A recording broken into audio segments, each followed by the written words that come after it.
we repealed the ZEDE law, the law on employment and economic development zone. We have a incredibly sophisticated, multi-layered, internationally sourced, astroturfing, extremist ideological campaign against us on a scale that I don't think I've ever observed as a 52-year-old man on any policy issue anywhere in my lifetime. I mean, right now on Friday, November 10th. Quiero saludar a la gente que ha decidido venir a Tegucigalpa para decirle a la presidenta Xiomara Castro que no está sola. But there's going to be a conference of 50 different extremist organizations from around the world in English in Tegucigalpa to just attack us on all sorts of false statements. Oh, wow. And it's going to be on the internet. So the conference is about you guys. It's about us. Okay. And it's all lies. Even though we have the strongest property rights protections in the world, literally. And I say that as an eminent domain expert who litigated eminent domain cases for Institute for Justice, right? En el combate frontal al modelo neoliberal que promueve la corrupción y el despojo como sangre que lo alimenta. Debemos tentar las bases del proyecto del socialismo democrático. We have the strongest property rights protections in the world, yet they're going to accuse us of expropriation. Us. Because one of the things extremists like to do... Hold on. They're going to accuse you guys. Yes. There's literally no truth to it at all. But they're going to do it anyway. Because you expropriated who? I don't know. They make things up. They claim that the land that we acquired that has been in private hands in all cases for decades somehow was expropriated by us. It's just not true. We are being accused of what they plan to do. Próspera es un enemigo del pueblo hondureño, especialmente enemigo de aquí, de este pueblo de Roatán. Y debemos de verlo como enemigo.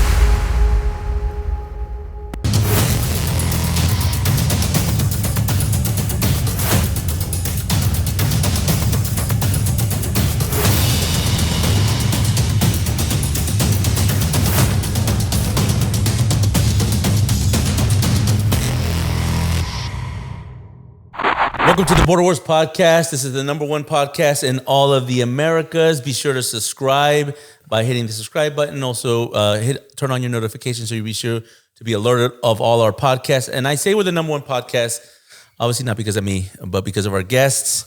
And we have a very special guest with us today. We're still in Austin, Texas. And Nick, you're going to have to pronounce your last name because I have a bad last name. So they'll call me Xiomara, Humvee, everything but Omide, which is very hard to say for here, non-Spanish speaking audiences. But how do you pronounce your last name? Well, if you want to be really ethnic, you'd say Dranias, but you can call me Dranias, Nick Dranias. Nick Dranias. Okay, so how do you say it in the proper Greek pronunciation? Nicolas Dranias. Nicolas Dranias. So I feel like I could do it with the Spanish kind of lingo, Latin language.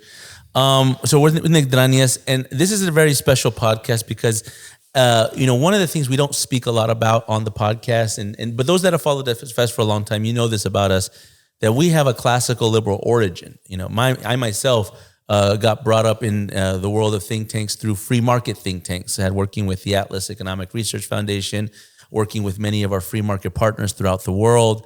We're in the national security space in most of what we do. Obviously, on the podcast, we talk about foreign policy and national security issues. But it was a pleasure to meet Nick not too long ago. We actually met relatively recently. But it was a pleasure to meet Nick because he's kind of blending in those worlds itself. He's comes up, and you're gonna tell us a little bit about how you came up through the world of free market think tanks here in the United States, but also is now working internationally on a very special initiative that we're going to talk about because this is the initiative that Nick is working on has the potential to essentially solve a lot of the problems in one of the regions of the world that we care about, but also one of the regions of the world that's probably most important to the United States for national security reasons. And just because it's in our neighborhood, which is Latin America, Nick has spent a lot of time in Honduras. So we'll talk about that. But Nick, let's begin a little bit by talking about yourself. Tell us how you got into this work. What brought you into free market think tanks? I know I'm sending you with the Goldwater Institute at some point. So give us a little bit about your journey. Well, I'm now in the private sector. Yeah. I'm the general counsel of a company called Prospera. Yeah.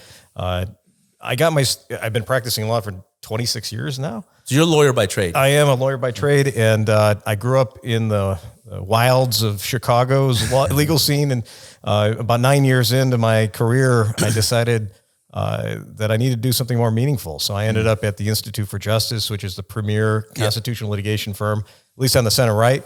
And after 3 years of that, winning or settling every case we handled, and defending sign hangers and wine. IJ has an impressive record in litigation. We did great. My boss at the time, Lee McGrath, is still there doing a great job in Minneapolis. After 3 years, I went to Goldwater Institute down in Arizona and took on the chair of the constitutional policy side. And they're a state-based think tank. They're a state-based think tank, but they work on state policy in Arizona. Correct, but they eventually, over the time I was there, kind of expanded to a national presence. And really, by 2012, I think it hit its high mark. It was really a leader nationally and in state-based And it's named after Barry Goldwater? It's named after Barry Goldwater. We had Barry Goldwater Jr. on our board. Yeah, okay. And there's never been a bigger character I've ever met. I mean, the guy was amazing. And then after 6.5 years or so at Goldwater, I set my own nonprofit up called Compact for America with another gentleman named Chip Meller, whose father was on the Fifth Circuit Court of Appeals. And what was that focused on? We tried to amend the Constitution. Okay, small goals. Yeah. I mean, we developed a unique way of doing it called a compact approach, where we have the states agree in advance to the amendment process and solve all the problems involved in the bottom-up approach. Exactly. Okay. And we did that for a few years. We got 5 states on board. We passed legislation in, I think, about 25 legislatures and chambers. And we ran out of money in 2017, more or less. So were you always attracted to these very kind of ambitious projects that could, like, I call it the going to the moon projects, because they actually are very visionary, like kind of almost ahead of its time. I read Atlas Shrugged in the summer of 8th grade. Okay.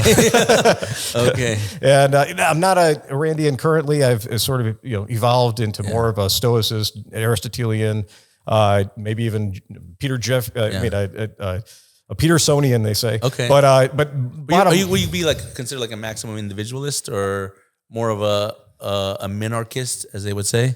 I would say free enterprise maximalist. Okay. And one of the things that I really believe in is the fiduciary role of government. In other words, there was a time when governments in the original founders' vision would be viewed as sort of a public trust in a literal sense, and every public official would be viewed as a fiduciary of the public's interests in a literal sense, and have the highest duty of loyalty and care and prudence. And I love that vision. It was a very dominant philosophy until the end of the 19th century. And I think that if we can return to that, and we are in Prospera, it can solve a lot of our problems. Okay, so let's jump into it, because you have this, you basically cut your teeth in both the legal world, but also in the free market world, working with the IJ, Goldwater, big prominent premium institutions that work on free enterprise, but also work on policy. And then you move into international affairs, but maybe not on purpose. Maybe you're looking at areas where you can find recipes and models for success in probably very challenging environments. So tell us about the birth of Prospera, and I'll tell you a little bit about how I got introduced to this, because I started learning about the Free Cities Project. I think it was developed in Marroquín University in Guatemala. They had a forum in Antigua. I think it was called the Antigua Forum. And then I'm dating maybe 10, 15 years ago. I can't remember the exact time frame. But the whole idea that was explained to me, and correct me if I'm wrong on this, was basically to try to figure out if they could create a Hong Kong in the Western Hemisphere. A zone, a territory that was also very tax friendly, was customs friendly. That's 100% right. Okay, so this is what I heard, but at the time that I heard about it, it was an idea. It was like the good ideas fairy, right? There are a lot of good ideas, a lot of great ideas, and I don't want to my libertarian friends that are watching, libertarians have great ideas, but when it comes from ideas to policy, and more from ideas to policy to implementation, often those good ideas fairies get killed in the process. So take us through the journey. When did you join on, and how did this turn into actually a real project, a real initiative in Central America? Well, first of all, let me say I'm with you. Yeah. I'm tired of ideas. I want to see action. Yeah. And so let me just emphasize, you can go to prospera.co, prospera.co, and you can see what we're doing. We have 1,000 acres in a special economic zone where the full stack of best free market policies are currently active in virtually every dimension, except for national security. We're still stuck with Honduran national security. But here's the bottom line. I grew up in Chicago, in the city, proper. My dad was from the West Side. He knew a lot of bad guys. I saw a corrupt system. And one of the things that I initially thought is you could fix the corrupt system from within. That was what motivated me to go to the think tank world, to try to amend the Constitution, to do all these things I was doing. in the think tank world. And I ultimately came away from that realizing you can't fix a corrupt system from the inside. You have to create a way to sidestep it and to prove the alternative works. Because what happens in a corrupt system is people are demoralized, they lose hope, and therefore they lose the ability to change their circumstances. Everyone becomes a cynic. Yeah. If everyone's a cynic, you can't achieve anything. So it's critical to human psychology to prove that the alternative can work. And to prove it can work, you have to follow the models that work everywhere else. What has transformed the world in recent years? It's places like Hong Kong, Singapore, Dubai. Basically, you take a small jurisdiction, maybe in a terrible place or surrounded by terrible policy, and you demonstrate in short order that good policies work, that there's no reason to be demoralized, that the hardware of humanity is good for the right software. You just have to put the right laws in place, the right policies in place, and be respectful to the local culture, because you have to be careful about that. But if you put the right software in the human hardware, time and time again, you get results like you see in Singapore, Hong Kong, and Dubai. But you have to figure out where to do that, right? Because, as they say in real estate, location matters, right? So you have to figure out the territory in which you're going to be able to have this special economic zone. So how did, so effectively Próspera is located where Roatan, the island, is in the jurisdiction of the Republic of Honduras. How did this become? Because I'll be honest with you, when I first heard about this, I was like, you're going to create what and where? Because Honduras, if nobody knows anything about Honduras, and Honduras has got a lot of great things about it. But for those of us that are in, I've been to Honduras quite a bit, but for those that have not been to Honduras, the one thing you might have heard from them is probably narco trafficking. They have presidents that are in prison now because of that. And in essence, what you see is essentially you see this area that's pretty much considered to have very little or little lax or maybe no rule of law. That's a very corrupt system, as you were mentioning. How did you guys why did you guys choose that, and how did you guys get access to be able to do this in a place that's very difficult in terms of legal mechanisms? Well, first, credit where credit's due. Yeah. I'm the general counsel. I'm not the CEO. So the vision for the location began with the CEO. Okay. But more importantly, we were invited by Honduras because they had indigenously created in their constitution authority for this sort of zone where you could basically drop in all the best free market policies, best practices from around the world from a clean slate and start a new city. So this was a Honduran idea. And the other thing that made Honduras attractive is it wasn't an alien or artificial concept. Honduras in the 19th century was at the forefront of importing ideas of decentralized governance. They had one of the first countries to have autonomous municipalities in certain local policies. And some of their founders were even talking about importing and structuring sort of a federal region in Central America that would be modeled after Swiss cantons. Okay. So the Honduran authors of the underlying law that we relied upon took all of that into account. And so this comes from a organic outgrowth of ideas that have been endemic in Honduras for over 100 years. So that's one of the things you have to look for is you got to make sure that what you're doing has a root, a basis to take root in the place you start. You cannot drop something completely out of the context you're operating in into that context. And this goes to your time that you were working in your own initiative about trying to amend the Constitution, that you knew that it has to have kind of a ground level support. You can't just impose it top down and come and say, we're going to all adapt this amendment. You have to have roots that are organic. And let me tell you something. Since then, I've so much seen that the right decision was made because the Honduran elite that is interested in constitutional issues and governance issues is really robust. I mean, there are young and older scholars that are really attentive to these principles. So, in other words, Honduras had the right intellectual infrastructure for an idea like this to succeed. Now, you're right. It has a lot of trouble. And we'll get into that in a second. It has a lot of trouble, but it's places that have nothing to lose that try new things. So I was going to say that because I was going to say, when things are going, at least in terms of perception, relatively well, you're like, well, why am I going to disturb the peace here? Why am I going to try this very ambitious, very innovative, but also very risky project politically, right? For the people that are governing the country.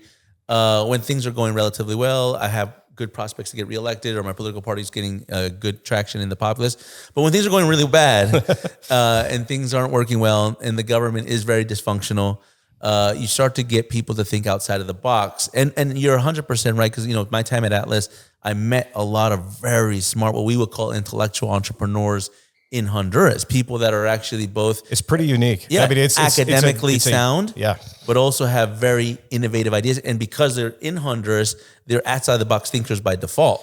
What's interesting in Honduras also is there's a large Chinese community that has intermingled over time. And so they have, from their family networks, awareness of how special economic zones transformed China. It's Hong Kong. Just off the, well, they looked in greater mainland China, they looked to Hong Kong as the example that then set their policies. So bottom line is that there was a endemic culture and intellectual openness to this idea, and they knew it worked elsewhere, and they knew it could work in Honduras. And the one thing, just going back to why try new things, actually we tried to do prosperity zones. That's what we called them here. It was in Prospero's prosperity zones. But we tried to do that in the United States through the think tank I was affiliated with. And we tried in 5 states, and we got our asses kicked. Forgive my language. I hope this is a family friend. We got our asses kicked by established interests who already knew that the system's good for them. And things weren't bad enough to overcome that power. So you might want to try again. Possibly, yeah. So we learned that it is critical not only have the intellectual environment, the fertile ground, but a challenging environment, because otherwise people get complacent. No, that's a great point. I think that's a great point. So break us down a little bit. Break us down how Prospera works. So for everyone that's watching, everyone that's listening, it's not it still operates under the governing laws of Honduras, the country. It has mechanisms internally that allow it to have autonomy on how the administration works in terms of business, in terms of trade, in terms of just day-to-day life. You guys are obviously working on the legal aspects in terms of criminality and things like that, because you still, I guess, fall under the legal criminal code of Honduras. If you murder somebody in this territory, you're going to have to respond to the national laws. But break down a little bit about how it actually mechanically works, Prospera. Well, let me first emphasize, this is a jobs and wealth creation machine. Yeah. Now, what makes it work is it's a political subdivision of the state of Honduras. It's a form of federalism, just like it's like a state. It's like a state. It's like Hong Kong, Visa, China in the good old days. Yeah, before pre-2017. Exactly. It's like a Swiss canton. All of these ideas of decentralizing governance from the national level, not totally, but a large measure of policymaking at the local level were adopted in the Honduran Constitution. And so the nice thing about Honduras is that it was brand new. So it gives those who later develop within that zone sort of a clean slate to then embed virtually all of the best policies that you can from the get-go. It's sort of like when you see in developing countries, they jump direct to cell phones instead of building out, sort of landline situations. It gives you a technological boost to start from a, tabula rasa. And that's what we did. So the Honduran government created this constitutional and statutory authority. It created a clean slate in a political subdivision of the state, and they allowed everything but national security and immigration and some degree of customs authorities. It allowed every other policy to be determined by the governing body in that zone, and they allowed foreign investors to come in and cause the development of the zone under the oversight of a national agency. And so everything we've done was basically a team of people from various think tanks, mostly in the United States, but also from the region and from overseas, some European influences, good ones. And basically we took all of the most plausible inside the Overton window, but on the outer edge of what can work politically and socially and culturally. And we took all the best ideas, packaged them up over a few years, spent a lot of money doing it, and then delivered it as the governance structure inside the zone. So the cool thing about the zone is we guarantee human rights at least Bill of Rights levels in the U.S. government. Okay. We guarantee economic freedom at better than U.S. levels. Yeah. We guarantee property rights stronger than anywhere in the world. In fact, if you try to use eminent domain, you're going to have to pay 2 times the fair market value and pay for all relocation and pay for all litigation. So there is no place in the world that is stronger for the protection of important human rights than How about on customs and borders and things like that? So this is so one of the things that we did is we created this concept called e-residency. It was based off of what Estonia did that helped them pull out of That's a good point. Yeah, exactly. So in our e-residency system, everyone accessing the zone has to go through investor grade KYC. So that means we do a biometric photo of their face. We take official ID. We do a international Interpol and other database type background search. So, basically this is a sandbox where entry is screening for the bad guys and creating accountability at the front end, so that once folks are inside that are not criminal, you could do things that are free. Border security, immigration security is meant to do, right? It's meant to detect, deter individuals that have malign intent when they're coming into your territory. If you're not coming to do harm, welcome, come in, do what you want to do, work, prosper. We learn from the best. I mean, the reality is the policies that you're arguing for are among many other great policies that we've embedded in developing the zone. Okay. So how has this been, well, before I get into this, can you give us some numbers and metrics in terms of, you mentioned this is a job and wealth creation machine. Where was this at before? Where is it at today? Give us a little bit of sense of the measures of success. It was empty land, because by law, you can only... Roatan's kind of like, it's an island. It's an island, but the area that we acquired, now we have about roughly 450 acres in close proximity. Then we've got a few hundred acres here and there. And we even had some acreage on the mainland. Okay. But this area the initial area was undeveloped, 58 acres of raw land. No one lived there. And we gradually added on other pieces. Currently, we have over 1,500 e-residents. We have over 160 registered businesses. Okay. We have the first robotics manufacturing plant. It's a smaller scale thing, but it's the only one in Honduras. We have the tallest tower being built, a 14-story mixed-use building where you can have all kinds of remote work. So that's being built. We acquired a defunct resort that was in litigation for 10, 15 years, and we're now in the process of booking it out. It's almost completely booked out through all of 2024, and that's being further developed. The thing is, when you create a free market environment, a rule of law environment, in a place that's starved for it, the money comes, the entrepreneurs come, the folks that are trapped find their opportunities. How many businesses? You said 140? 160 are registered or created inside our zone right now. And are these? How many of these are? What countries are we talking about? What countries are coming here, being attracted to? This is the fascinating thing. So the vast majority, I'd say 2/3 of both e-residents and residents and businesses are Honduran. Okay. So these are Honduran and what from what they would call mainland Honduras. From Greater Honduras. Yeah. We call it Greater Honduras. Yeah. And they came because it's easier to open a business. Okay. It's safer. The laws make more sense. It's English and Spanish, so they have better access to other sources of capital from the English-speaking world. And it's very exciting for them. So we have entrepreneurs coming out of the woodworks. We've got a drone company. We've got fintech. We've got incredible new. So what they can't do in other cities in Honduras because of regulations, red tape, corruption, and all the other problems that they have, they're like, okay, we found this opportunity to do something that we've been, organically trying to do because they have an idea that they want to take to market. They're finding it in Prospera, in this acreage inside Roatan, the island. Absolutely. I mean, the number of businesses that are being spawned by Hondurans that are otherwise trapped in a corrupt, anti-rule of law environment is just amazing. And it would be even better if we didn't have a government trying to destroy us all the time. We're going to get into that because before we get into that, what I was going to ask was, before I wanted to get clear of the metrics as it says, and it sounds like you guys have been relatively, not even relatively, you guys have been enormously successful. And it is relatively successful in terms of there hasn't really been this experiment in other parts of the region. We're the only true semi-autonomous zone with the level of policy control that we have anywhere in the Western Hemisphere. Yeah. And I believe there's 3, right? There's 3 technically in Honduras. Currently, there are 2 other ZEDEs, but those are purpose-built. So one is sort of a hydroponics farm, and the other one is sort of a residential area to serve a pharmaceutical manufacturing company. Okay, and ZEDE is Zona de Desarrollo Especial? That's the Spanish name. Version. The acronym is ZEDE. Okay, so how have the Hondurans reacted to this? This is fascinating. And how have they, because obviously the ones that are building their businesses and bringing their residencies into Prospera, they're obviously favorable. But is the word of mouth spreading? And sometimes the word of mouth spreading isn't a good thing because it might be the word, with success comes challenge, and Honduras is actually going through quite a lot of challenges. But first, let's talk a little bit about what is the positive reaction from Hondurans. Has there been any I would say, amplification of what you're doing to model it and create it in other places of the country? And then we'll get into the challenges, which I'm sure there's abundant in it. It's still, Honduras is still a very challenging country. Yeah.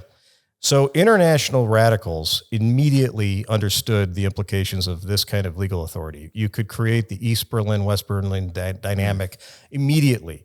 And so the ZEDE system from its inception was under aggressive assault by international NGOs of all kinds, all radical types.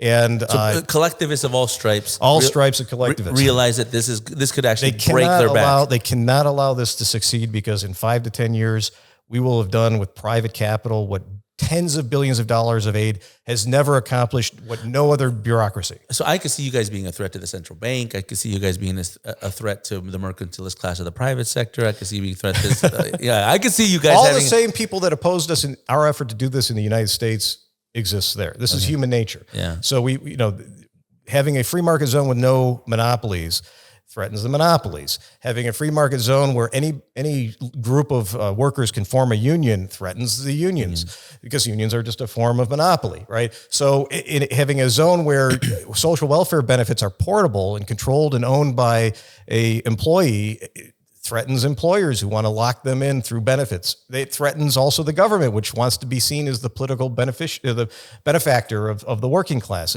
So all of these things that we built into our zone, where you have greater worker autonomy, you have no opportunity for monopoly, we create a lot of enemies. But like I said, I think these things all work. Singapore was poorer than Honduras in 1967, and in 40 years, it was richer than the United States per capita. And it did it because it adopted the right policies. Human beings are the right hardware for the right software. The right software for human beings respects their individual rights and allows them to act freely within the rights of others. Yeah. And our system allows that. The one thing I wanted to emphasize is the main source of our success is that we've adopted the common law as the base civil law, and common law being generally U.S. common law. And this allows freedom of action so long as you don't injure others, which is a fundamental concept to entrepreneurialism. It encourages people to take risks. You don't have to jump through a million hurdles by default. The second thing we did, which is critical, is that we have reciprocity for the regulations in traditional industries for over 30 countries. Break that down. What does that mean? So, for example, let's say you're a construction company in Guatemala. You can come to the zone and you can declare that you're going to operate inside our zone as if you're in Guatemala. Oh, and now you don't have to change the way you do business. So you don't have to create a whole new corporate structure. Exactly. You know what that sounds like to me? And I got to learn more about, but it sounds like it could actually work to actually root out a little bit of the money laundering. Because money laundering is based off of basically matching corporate structures that do misinvoicing, false invoicing, and then they're able to create the laundering mechanisms for narco trafficking. But if you're not allowing them to have to, or you're not obligating them to have to create basically a shadow company that mirrors their parent company back home, then there's no need to do that. Well, first of all, you've got the e-residency screening process. So we know who's coming in. Yeah. And the second thing you have is we have U.S. style entity registration. So you can register foreign entities and you can operate inside our zone very easily. It's $50.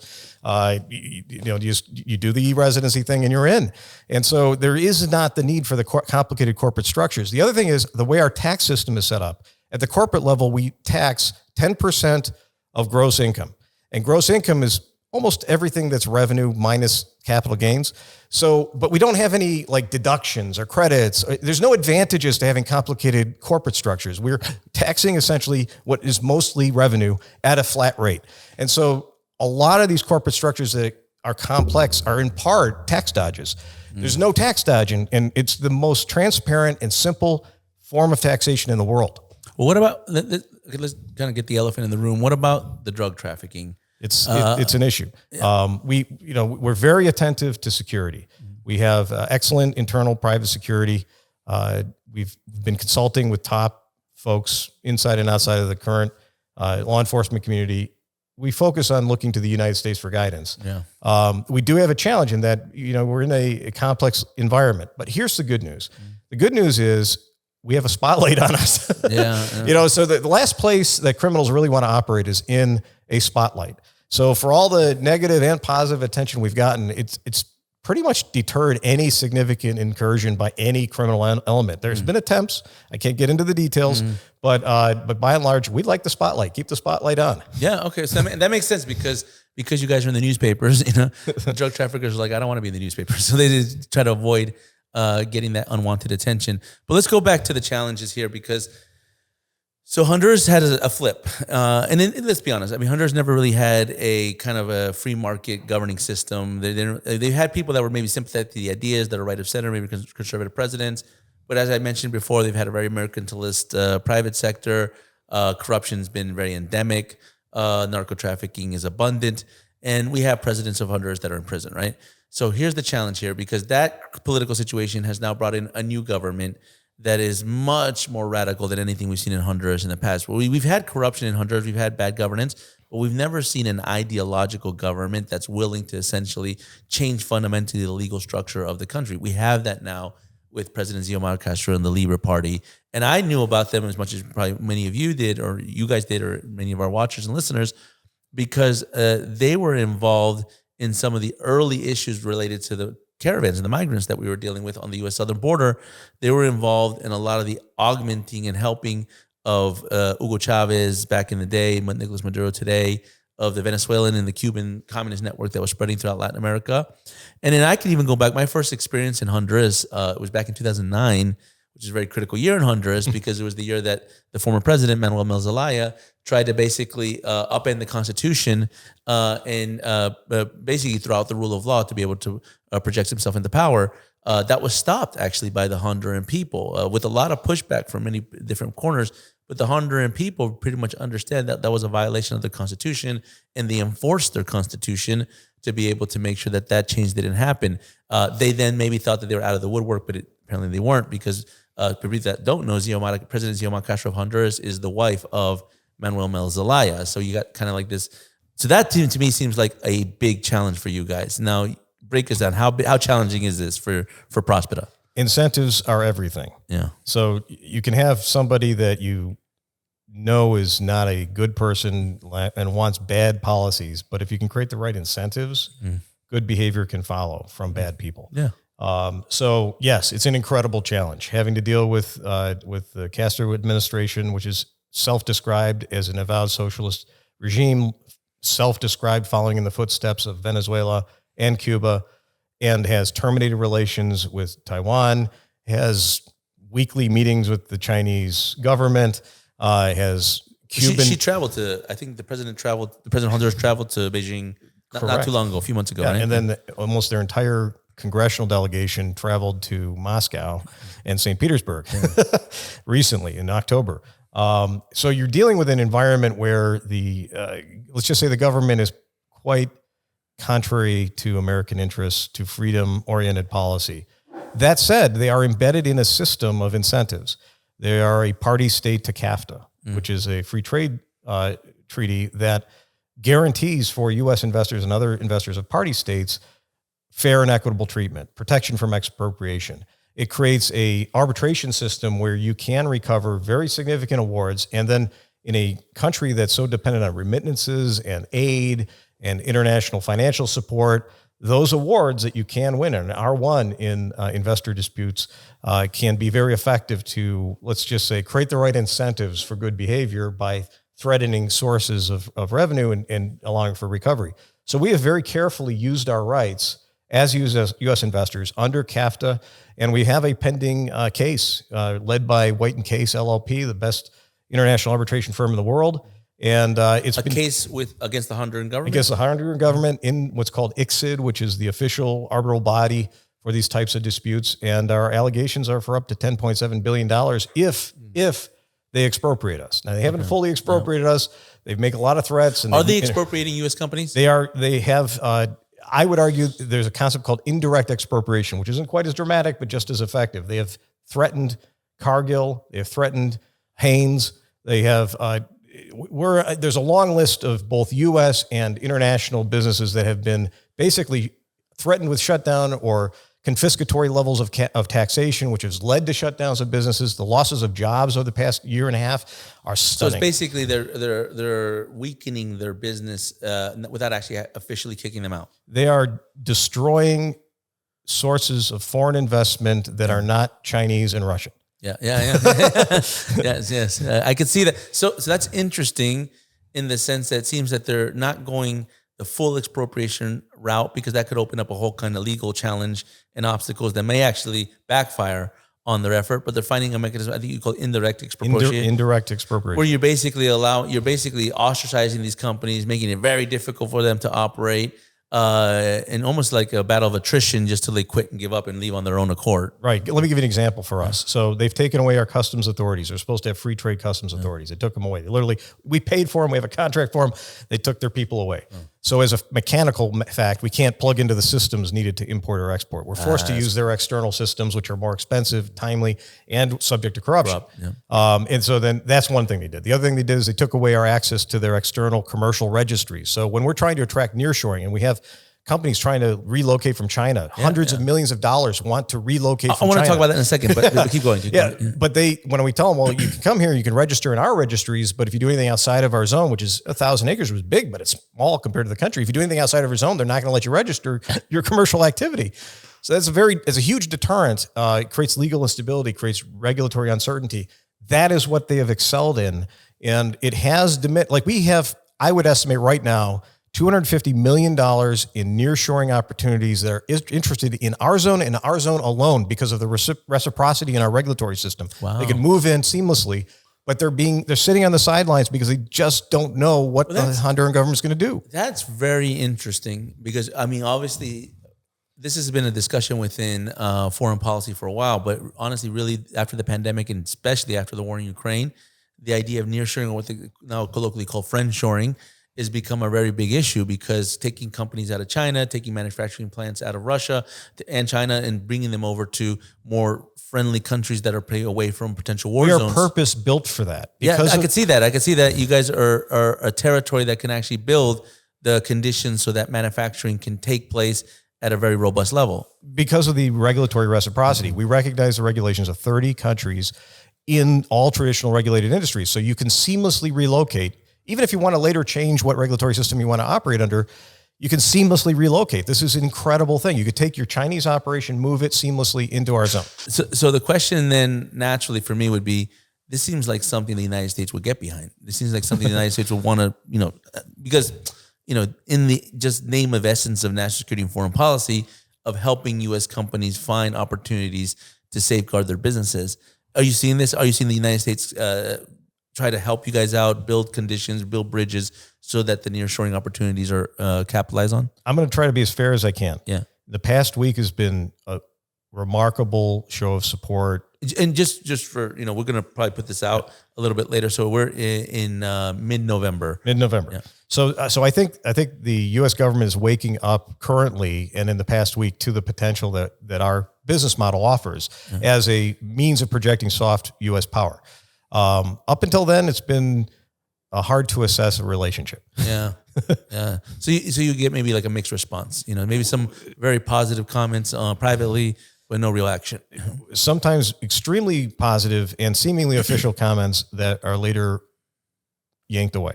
And then, so it's been a very complex relationship. Here's the good news. We have 28 congressmen of both chambers, both parties, with unusual bedfellows, Chip Roy on one hand, Debbie Wasserman Schultz on the other, that have expressed support for what we're doing in Honduras and have expressed concern about any effort to expropriate what we're doing. So over time, we are convincing and persuading everyone that this is a great idea.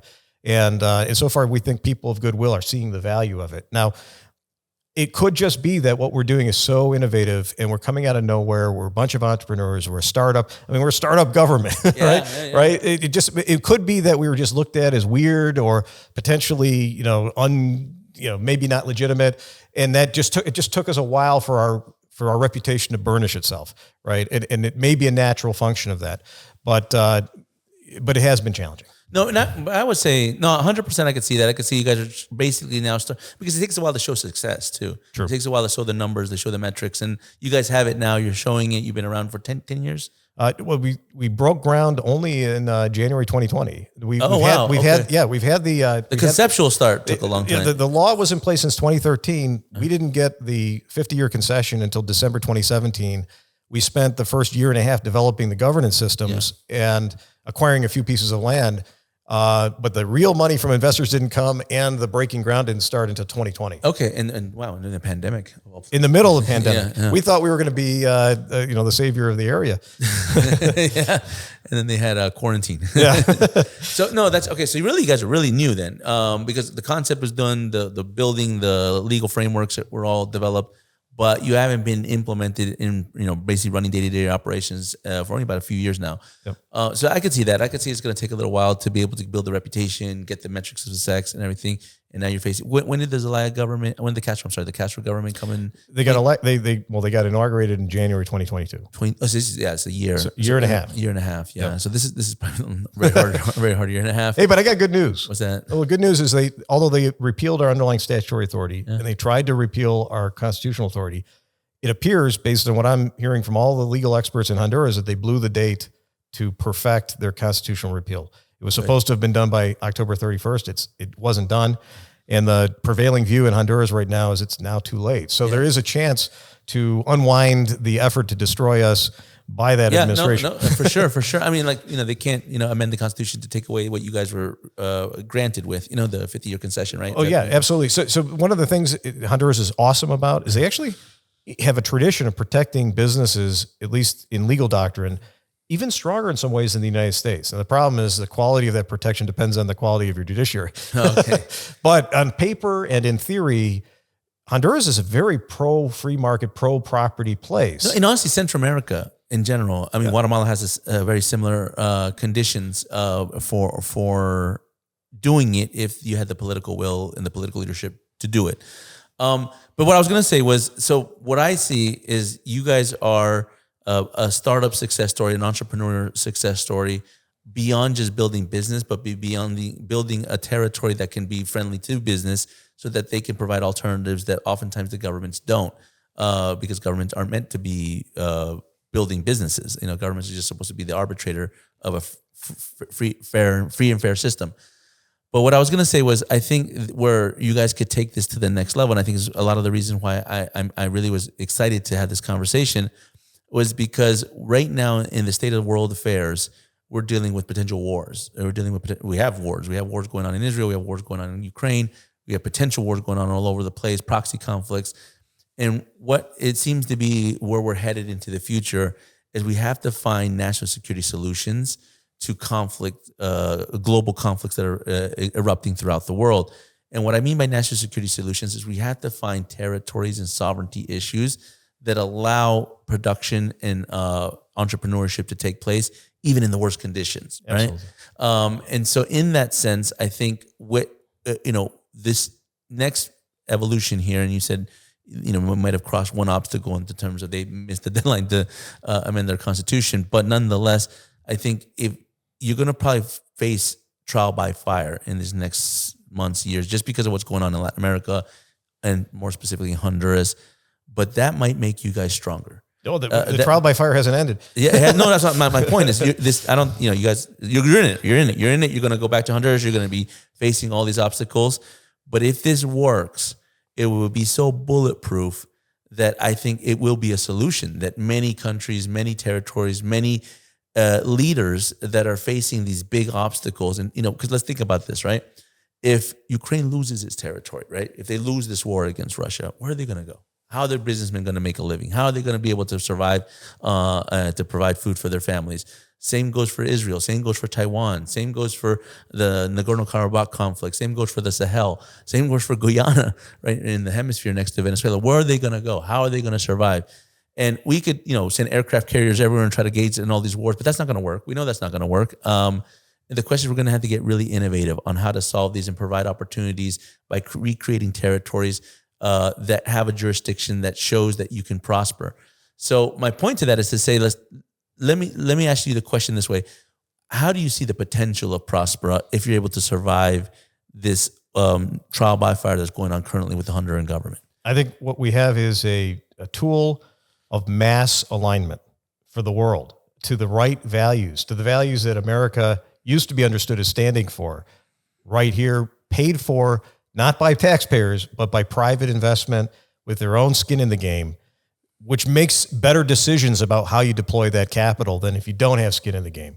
So what I mean by that is every time we drop in the Prospera business model, where we take the best ideas in policy and we transform a place in 5 to 10 years visibly for the better, we are deploying through soft power the values that animate America that we want the world to perceive in America in U.S. investment.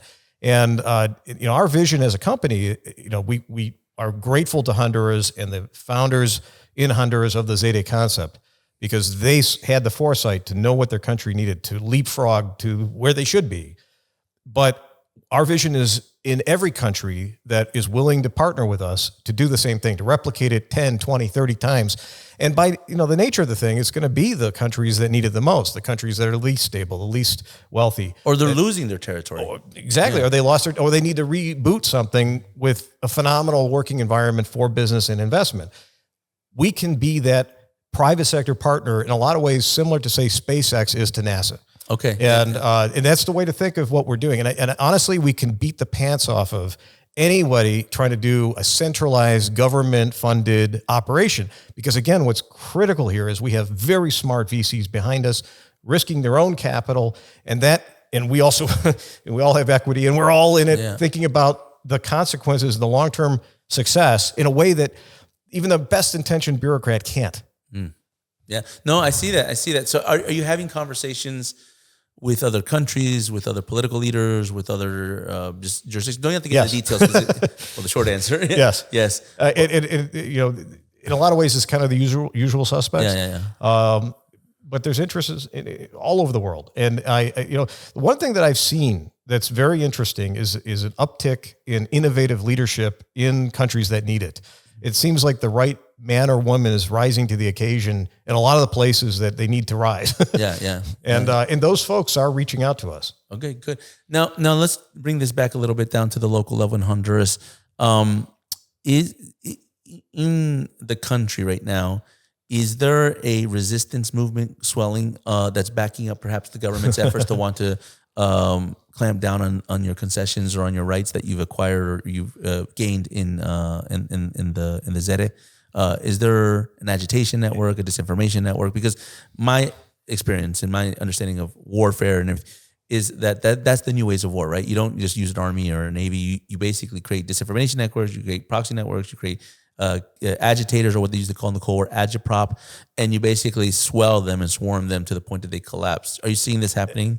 We have a incredibly sophisticated, multi-layered, internationally sourced, astroturfing, extremist ideological campaign against us on a scale that I don't think I've ever observed as a 52-year-old man on any policy issue anywhere in my lifetime. And I mean, right now on Friday, November 10th, if I'm right, maybe November 9th, but there's going to be a conference of 50 different extremist organizations from around the world in English in Tegucigalpa to just attack us on all sorts of false statements. And it's going to be on the internet. So the conference is about you guys. It's about us. And it's all lies. Even though we have the strongest property rights protections in the world, literally. And I say that as an eminent domain expert who litigated eminent domain cases for Institute for Justice, right? We have the strongest property rights protections in the world, yet they're going to accuse us of expropriation. Us. Because one of the things extremists like to do... Hold on. They're going to accuse you guys. Yes. There's literally no truth to it at all. But they're going to do it anyway. Because you expropriated who? I don't know. They make things up. They claim that the land that we acquired that has been in private hands in all cases for decades somehow was expropriated by us. It's just not true. So we are being accused of what they plan to do. That's it. My mind was going there, and you said it, which is very common with the autocrats of the world who basically telegraph what they're going to do by accusing you of doing what they're actually planning to do to you. So the answer to your question is yes, but I want to caveat that. It's not natural in Honduras. We just did a recent poll. 2/3 of Hondurans don't even know we exist. Yeah. The 1/3 that knows that we exist, the support for us is 4-to-1 greater than the opposition. Yeah. This isn't a ground up organic. This is an international resistance movement because they see ideologically that if this works, it's going to take power away from all these folks that are basically surviving on having crony access to capital and power. East Berlin, West Berlin. Yeah. They can't let this business model succeed because so much rides on the endless gravy train of aid and NGOs and all these things that have never done anything, but they spend money and they get lots of money, but they never actually achieve anything. If our business model delivers what we are confident in our investors, we've raised $110 million from sophisticated investors so far, right?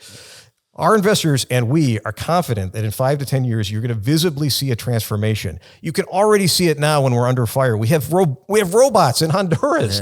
We have incredible new businesses being created in Honduras by Hondurans. We have young Hondurans coming out of college who otherwise would be coming across our border, who are deploying their skills to their full potential now. But with the avalanche that you guys see forming, which is not organic, as we say, this is not Hondurans resisting. It's not.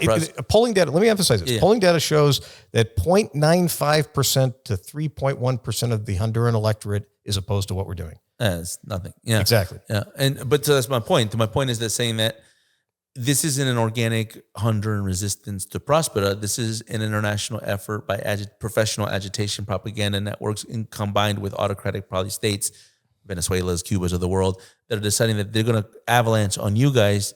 What do you need? What support do you guys need? Like, let's make a call to action here. Let's do this. Let's make a call to action here, because what support do you guys need to make sure that this avalanche doesn't succeed? And, let's be honest, in Latin America, there hasn't been other prosperous. What there has been is free market success stories. Chile is probably at the top of the list, right? That's a country that didn't do exactly what you guys are doing, but they basically realigned their legal framework to support free market policies in the 1980s that took their country from being basically in the haven of socialism to now becoming one of the most wealthiest countries in the history of Latin America.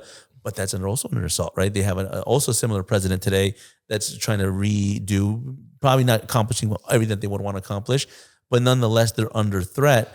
So my point to you saying is what I see here, and I don't know, before I'll tell you what I see, what do you guys need? What would you guys need to overcome this avalanche of what's a good idea that has the extremely potential to not just work in Honduras, but throughout the world? Go to our website, prosper.co. Yeah. Join what we call the Builders Network. This is not limited to U.S. citizens. This is not limited to Hondurans. This is everyone all around the world who views their life as that of building, not building buildings, but creating, creators. Join our Builders Network. Get plugged in to this mission and engage. I hate to say it. It sounds silly and stupid, but engage on social media. Yeah. Follow us at Prospera Global, on Twitter. We'll put all the links to Prospera so that they can follow you on social media, look at the website, learn about the project. On the show description, it'll all be in the notes. But you know where I was going to? This is where I was going to with that. There was a famous admiral that was actually commander of Southern Command, the Department of Defense Combatant Command that has the area responsibility in Latin America. But he was also the Supreme Allied Commander of NATO. So, he had that great title. And he said something that I think to this day stands in the area that we work in national security. He said that to beat a network, you need to create a network. To defeat a network, exactly. You need to create a network. And I think that the real recipe to success for you guys, beyond what you guys are doing on the ground in Prospera, in Roatán and Honduras, is actually building an international network to basically get not just the communications and the awareness of what's going on, but to actually build a coalition of people that are willing to defend you. This is what the failure has been. And for those that watch me, you guys know I say this ad nauseum, but this has been the failure of the right of center, and not to even get partisan. It's more like just the people that believe in free market, in individual rights, human rights, the values of a free and secure society, as our name suggests, has been that we've all worked in silos. Every country works on their own problem. They don't actually worry about their neighbor's problem. And you can't have a free market success story in a neighborhood of bad guys. Chile now learned that lesson. You can't be the only economic success story where Peru, Bolivia, Argentina are all collapsing right before your eyes. America can't be great again when Mexico is going through cartels and everything else. And Roatan, Prospera, will not be able to achieve its success if the whole entire neighborhood's burning down. Absolutely, and that's why be a builder. Join the Builders Network, and most importantly, come to Prospera. There are direct flights from all the major cities in the Southwest. You got Houston and Dallas and Miami. Come to Roatan. Visit us. Have a conference at Pristine Bay. Come to us. You will find a network of free-minded, free-thinking individuals who believe in individual rights, who believe in human rights, who believe in the values that America used to be known clearly to stand for right there. And then join the effort to make this an option for more people all around the world. Everyone should have an option of getting a clean slate, best practices government, especially if they're in a challenging environment. And that's our business model. Talk to you. If you're in a country that's challenged in Africa or in South America or anywhere else, and you want to bring to your country the kind of opportunity that the best ideas and policy can deliver, talk to your legislators there. Invite them to invite us down to partner. Have you guys had congressional delegations come visit? We want them to join us. Okay. We hope that among the 28 Congress people who have expressed support, we will soon have a visit. That'd be great. And actually, I'm going to visit. So, actually, for those that, if you haven't subscribed to our channel, subscribe to our channel, like this video. And in fact, if you give me at least 1,000 likes to this video, I'll give you guys a special, actually, I'm going to Roatan. I'm going to the Próspera ZEDE, the free market zone, because I want to see it for myself. I want to see it for myself. I want to see this experiment in action. I want to see this entrepreneurship. And what I will do for those, if you give me 1,000 likes, is I will share a video of my trip to Próspera so that we can get to see it live in action. For those that aren't there yet, you can kind of see how this is actually developing in real time. Nick, I want to thank you again. I've been wanting to have this conversation because my two worlds through my adult life have been dabbling in the free market, entrepreneurial economic world. That's where I cut my teeth academically. It's where I started my career in terms of think tanks. And obviously, as you know, my day-to-day world today is in the national security space with Department of Defense, with ministries of defense all over Latin America, even throughout the world. My expertise is warfare. That's what I've been studying pretty much my whole life. I served in the Marine Corps, went to war, but I also studied warfare. But I also understand Austrian economics. And I'm going to, final question on Austrian economics in a second. But I think when I learned about what you guys have been doing, you guys are building the bridges for those two worlds to come together, because you don't have economic prosperity unless you have security. But you can't have true security unless you have economic prosperity. 100%. So I think you guys are actually putting that into action. And we'll end with this. So someone that's also studied Austrian economics and is familiar with it, who is your favorite Austrian economist? It's Ludwig von Mises. Yeah, you read Human Action, I imagine. Of course. Yeah. So my favorite Mises book is Omnipotent Government, because I think he describes... I like socialism. That's actually the best.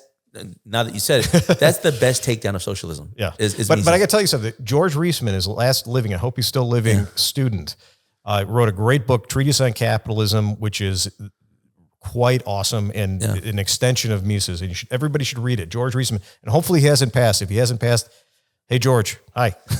No. Yeah, be sure that we'll put links to those books as well. And I was going to say, the reason I like Omnipotent Government, because we always talk about the failures of the market. Well, that's what the left likes to talk about, the failures of the market, Well, what about the failures of government, right? And so he would talk about how governments are inherently designed to fail unless they're put in a system of checks and balances that actually minimalize it, So I'm a big, I don't know, is it Misesian? Is that a thing? I know there's a Hayekian, but I'm a big fan of Mises. I'm also a fan of Hayek. And the Austrian economic ideas, I think, I like. I don't consider myself like a full-blown Austrian economist, because I'm not. I'm a national security scholar, but I think I've always been a proponent of understanding the architecture of what is true free market capitalism and applying it to national security, which is why I think Prospera. I think that's a piece that you guys have potential in, to actually solve national security issues, not just solve economic issues, national security issues of crime and violence, of drug trafficking, of even geopolitical issues of China basically going around the world and acquiring territories. You guys have that potential, and this is why I'm very excited to kind of learn more about it. I will be in Próspera soon. I hope to see you there. And for those of you that have any last words for you, where they can follow, we're going to put all the description in the show links. But any last words, closing comments? Become an e-resident. Easy. Go to eprospera.hn. Anybody can become an e-resident. It gives you free access once you get to the island. And then come to the island. The island's amazing. Is it required to travel there? It is not required to travel. It's access to the zone only. Okay, perfect. Well, there you have. We'll have all the links in the show description. Thank you again, Nick, for coming on the podcast. We'll do another round after I visit, so we can maybe talk to Eric or some of the CEOs that have conceived this. And you're the general counsel, am I correct? I'm the general counsel. So the lawyer. But you need a good lawyer. I mean, any business that's ever been developed in the world knows that you need a good lawyer.